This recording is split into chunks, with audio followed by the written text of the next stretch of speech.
All right, I'm taking over. Okay, Call the meeting to order. Can I have a roll call, please? Larry Hatton, Jim Widmer, Yes. Mary Ann Lobner, Here. Jane Held. There. Here. Go live. What's that? Sorry, when the video stream starts, it turns on audio on my computer, and so that was the audio coming through the computer. Oh, okay. I had to mute it. Kevin Francis, Here. Kevin Cast. Okay. Are there any public comments? I did not receive any by the deadline or All after. right. Then we'll move on to the approval of the minutes of last month's meeting. Everybody had a chance to look those over? So move. Second. Second. Kevin Francis seconded. Okay, I'm sorry. All right, all those in favor signify by saying aye. Aye. Aye. Opposed, same sign. Motion carried. Okay, so staff recognition. Looks like we're catching up. Yes. April, Haley Prusik was here for 9 years.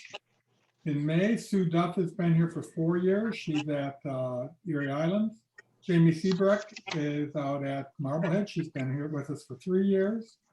In June, Gabe Pippert, who's at Erie Islands, has been here for 5 years, and Erin Sandvik out at Marblehead has been here for 3 years. Are we doing the certificates still? Yeah. Okay, terrific. All right, then we'll move on to the financial report. Jan? All right, revenue was down a bit because PLF was down, not nearly, as bad as we had thought it was going to be. May should have been the month where we received the April. The April revenue from the government would have had tax returns. That's now going to get pushed off. We're hoping that everything gets handled in July, that they don't move something again. So hopefully it's just a shift from May to August on that. Expenditures, we're at 93,000 for the month, primarily with salaries and fringe benefits. We did start getting shipments of books in about the middle of the month or so after the staff came back. So we do have 19,000 on materials that have come in. More have been coming in, but those were the amounts that were paid in May. So. Any questions for Jan? Nothing too exciting. Okay, if not, is there a motion to approve the expenditures for May 2020? I'll move. Is there a second? I'll second. Jane. Jane, all those in favor signify by saying aye. Aye. Opposed, Aye. same sign, motion carried. You can talk, Kevin Cast. I'm You're not welcome. sure if he's got his, Okay, donations to the library. We No. can't. we're hear. not. Oh, gee, that's a shame. That takes us to the director's report then. All right. So phase one is going fairly well. We, hit the ground running while I was sick, and I have to give a huge shout out to Jan and Courtney for getting everything off the ground at Ida Root while I was out sick, and to the rest of the staff for pitching in and helping. Everyone's been working together very, very well as a team, and I've heard very good things from Marblehead and Erie Islands as well, that people are pulling together, and nobody's job is the same as it was when we left, and so people are doing what they need to do each day, and I very, very, very much appreciate everyone's hard work. We started with the grab bags. We have filled about 40 grab bags, and what that is, you fill out a form online and tell us what kinds of things you'd like to check out, and since it's so hard to browse our catalog, we go and do the browsing for the patrons on the shelf and pull off things that we think they might be interested in and put them out for checkout. And so I think people are enjoying that. And I think staff's enjoying it too, because it's a unique opportunity to go and fill those holes and be like, okay, what can we come up with? I had a couple comments about those. People thought that was pretty neat. So, Glad to hear it. Let's see. So statewide delivery, I sent out a little update about that last week, is still down. we need to have 85% of the libraries on board to start that back up again. And once the 85% is on, there's a 2-week notice until they will be able to start delivery. So as of last week, which is the latest I heard, the earliest would be, I want to say June 28th. And so if we haven't heard anything, I'm guessing now we're probably pushed into July. That'll probably be kind of a mess right at the beginning, won't it? Because books are piling up all over the state. Yeah, and I mean, we have very few bags to even pack the cargo in on our end. And so I don't know what they're going to do. I think they're probably going to have to limit us on how many we can do a day because, I mean, the vans will only carry so many items. So it'll probably take a while to get back. And I did put a picture in there of the tables at Ida Roop. That's all of the, in my board report, that's all of the return items that belong to other libraries that we can't get back to them right now. For summer reading, we've shifted to an online format for everything. There's a form on our website that collects information of what people have read. And it works very similar to last year where you filled out the little piece of paper, but instead of the piece of paper, it's an electronic form.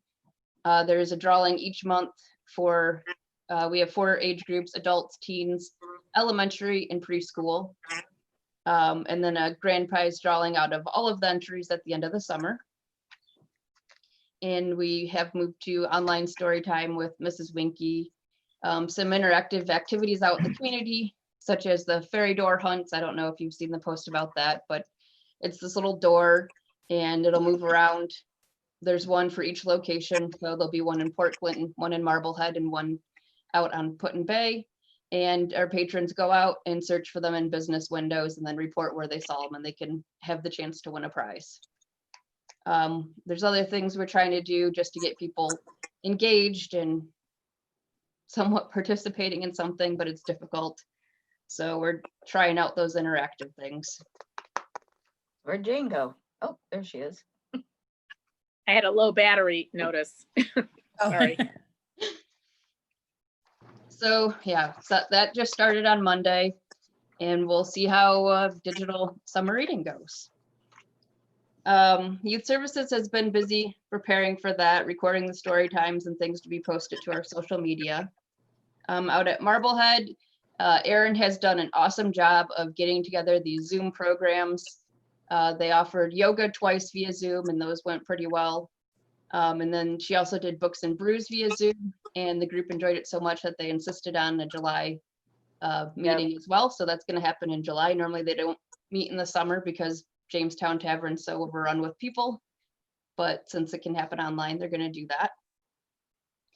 Out at Erie Islands, Story Walk is officially open. I guess there was some question on if it was open or not. I don't know.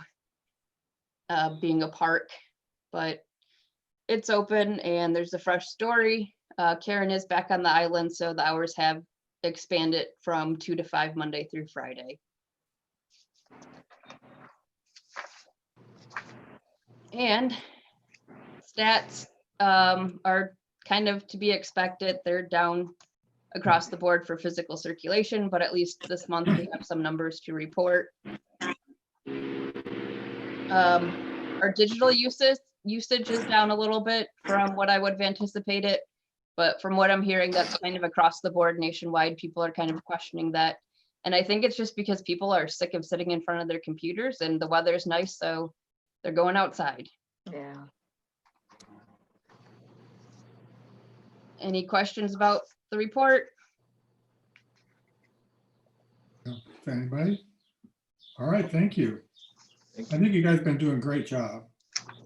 Thank you. I'm sure we all appreciate everything you guys are doing to keep us operating. Okay, I don't believe there are any committee reports. So that takes us to items for discussion, and that would be the phase 2 plans. You had a copy of that. Lindsay, you want to go over that with us? Yeah, so I had sent out like the whole phased thing last month, and this is just a snippet for phase 2. And I'm looking to move into phase 2 on Monday. And phase 2 will allow patrons back into the building. There are still many restrictions. We've removed all the furniture that people can sit on. Computers are spaced out and limited. Computer sessions will be limited to 30 minutes. we'll have to spray down the computers between each use.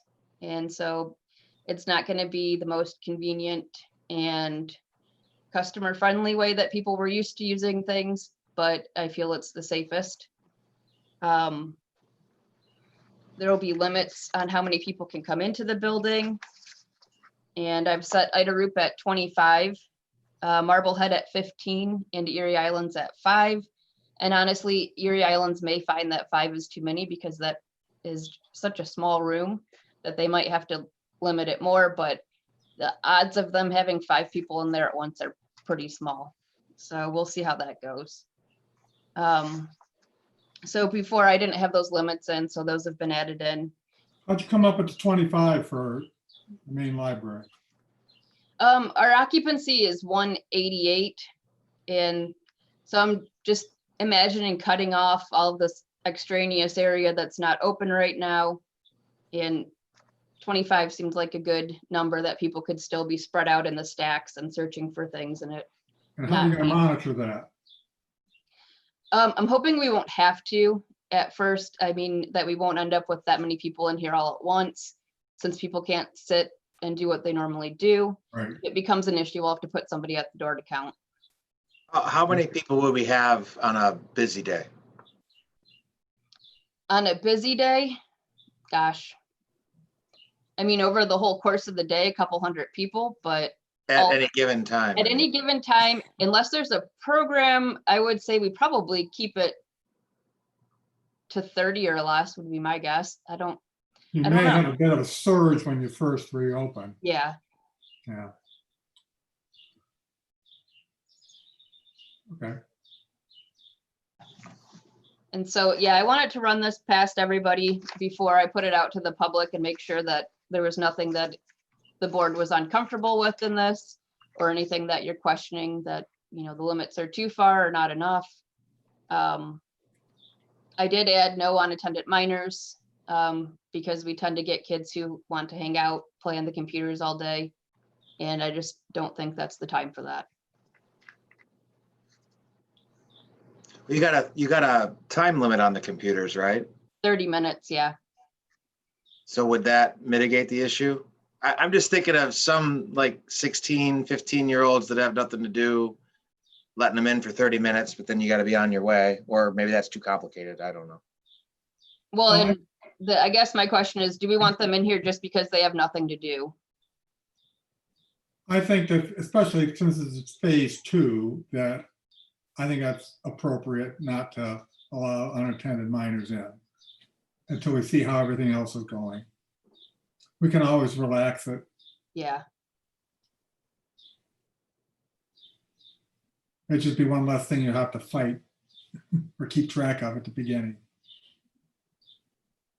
yeah, and I did put in there that we'll strongly suggest masks, but I'm not gonna have the battle with people and get shot or stabbed over arguing about a mask. It can be complicated. Yeah. Mhm. So we will encourage it, but I'm not having that battle.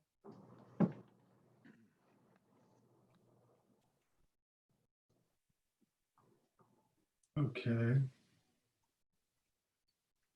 Well, And then- that was the only question I had. I thought it looked pretty good. Seems pretty well thought out. Anybody else have any comments? Are you looking for an approval of this, or? I don't know if we need a formal motion. I just wanted to make sure that there was no real concerns, but if you want to make a motion to approve it. I that's don't, fine I with think me. we'd be better off not, because then you have to tweak it a little bit. Lindsay, I didn't notice anything in there about people that come in with a doctor's note for asthma, whatever. There's different random reasons Well, we're not requiring a mask, so if they don't want to wear for them. employees. Oh, employees. That was on the previous phases. I don't know if it just didn't get moved over. That staff didn't have to wear it if they have a Okay. valid reason. Yeah, that's cool. And we've had no issues, with anybody. They're used to now coming in just the one entry door. I'm the one that generally for our team takes their temperatures. and make sure there's nobody, who's potentially getting sick. And so far, we've not had any issues with that at all, but nobody's, at least on Team A, has expressed any issues with the procedures or policies. So the staff has been pretty on board with it. I can't speak for Team B, but I haven't heard Courtney, mention that anyone's No. had any concerns. Okay. Are we Yeah, I've still been- going, are you gonna limit it just to the Madison Street exit entrance? Or you're gonna have both entrances open? I was questioning if we should do one or the other. I would still like to have that no contact hold pickup for the people who aren't comfortable coming in, that they can still get their materials without having to wander through the whole library. So that will stay up in Madison Street. My concern is if we funnel everybody to Third Street, that's a really narrow hallway to stuff everybody down. So I think we'll leave it with both for now, and if it needs to be adjusted, we can adjust. You leave it with what? Both Both- entrances. Oh, will be open, okay. I think Kevin Cast may have a microphone issue. Did you see his question? Oh, no, I Uh, didn't, I'm sorry. He just asked what the temperature cutoff is. Like, at what point do you decide somebody needs to go home? We're going with the guidelines the state had, which was 100.4 or higher. Oh, wow. Okay. Nobody's been close. Nobody's been close. I What did kind of thermometer do you use? the forehead, so it's touchless. The IR one or? I think it's infrared. Yeah, I believe so. It was one that was readily available. I'm to just people. mentioning it. We have one like this. And I was testing people and they came out a little low, and it turned out these are 0.5 degree to 1 degree off normally. So just in case yours is like that. I usually take my temperature before I leave home, and there is maybe, 0.4, 0.6 difference between here and home, one way or the other. But I feel that's, since it's been very consistent since we started back, I'm thinking if we start going off from that, like my little self-test each day or each time, if it starts to vary from there, then I would say we have something wrong with the thermometer. But right now it's been, as close as I think you're going to get with two different types of thermometers and two different brands, et cetera. Yeah. Okay. And no, but like she said, nobody's been close. I mean, people, I think the highest we've ever had was 98.7. So they're still, Yeah. Yeah, I think we really drove that home too, that if you are not feeling well, just stay home. And I think maybe me being sick was a blessing in disguise, because it showed, well, if Lindsay can stay home sick, then so can I. I didn't mention it, but I was very glad you were negative. So that's good. Yeah, yeah. Me too. me three, the person in charge. I just told the staff, I'm like, you know what? I'm making decisions. If you think I'm wrong, tell me. If it get changed later, oh well. We And did, then the other thing I'd like to briefly discuss is our programming for July. I'm leaning towards canceling all in-person programming for July, so we can get people notified that it's not going to happen. If we're still quarantining books, we don't even physically have a space to have programs at either of our locations. So unless there's an objection to that, I'm going to go ahead and cancel meetings and programs in person in July. Oh, yeah, I mean, Okay. you gotta do it, you gotta do it, that's all. Yeah. I think people understand that. I noticed, so you had some of the programs, I've noticed that Magician's gonna be on Zoom. Yeah, that happened Tuesday. That happened, how'd that go, how'd that went over pretty well? I think so. I think 18 people ended up attending that, so lower than I think we would have gotten for him in person, but Okay. we didn't know what to expect. Are you gonna expand on those kind of programs or is that just kind of a one-shot deal? He was a one-shot kind of kickoff thing, and kind of a see how it goes. I'm not sure it's worth the financial output for 18 people for the hundreds of dollars those performers charge, and the fact that people seem to kind of be disengaged online. We will go forward with our, staff hosted programs online, since that's just part of their normal work routine. Yeah, okay. Anybody else? Can you hear me now? I can hear Yeah. you. Yes. Ah, I figured it out. All right, so now we should adjourn, right? Okay. It was Is that it, lucky. Lindsay? What's that? Is that it? That's it on phase that- 2, unless there's any questions. Anybody got job. it? Yes, Thank you. I think you got a good plan. Okay, then, we will move on to an executive session to consider the appointment, employment, dismissal, discipline, promotion, demotion, or compensation of a public employee. There are motion to move into executive session for that purpose. Jane, is there a So second? moved. I'll second. Kevin Cass, let's have the roll call, please. Jim Widmer, Yes. Kevin Cast, Yep. Kevin Francis, Yes. Jane Held, Yes. Mary Ann Lobner. Yes. Okay, 6:27, Jan.